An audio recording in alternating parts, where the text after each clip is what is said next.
আমার ছোট যা খিচুড়িটা নাড়াচাড়া করছে, একে একে কিন্তু সবাই একটু একটু করে খিচুড়িটা নাড়া দিচ্ছি আর আনন্দ করছি। তা ছোট যা তো খিচুড়ি নাড়া দিচ্ছে আর আমি ভিডিও করছি, সে তো জানেই না যে আমি ভিডিও করছি।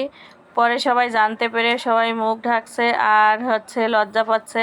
তাই এদিকে তো সে খিচুড়ি নাড়া দিয়ে সরে গেল। এরপরে আমার যে ননদের ছেলের সুন্নতে খতনা দিয়েছে তা সে এসে নাড়াচাড়া করলো আর আমার সাথে দুষ্টামি করতেছে।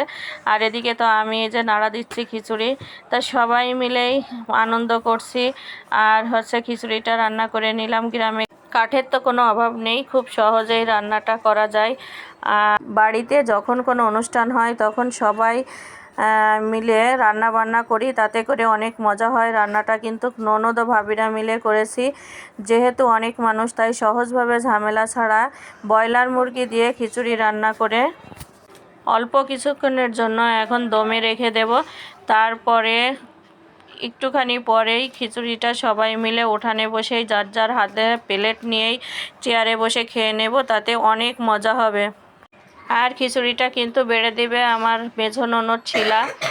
তো এদিকে তো ও অনেকেরই বেড়ে দিয়েছে আর এখন আমাকে সে খিচুড়ি দিচ্ছে আর আমার সাথে মজা করছে।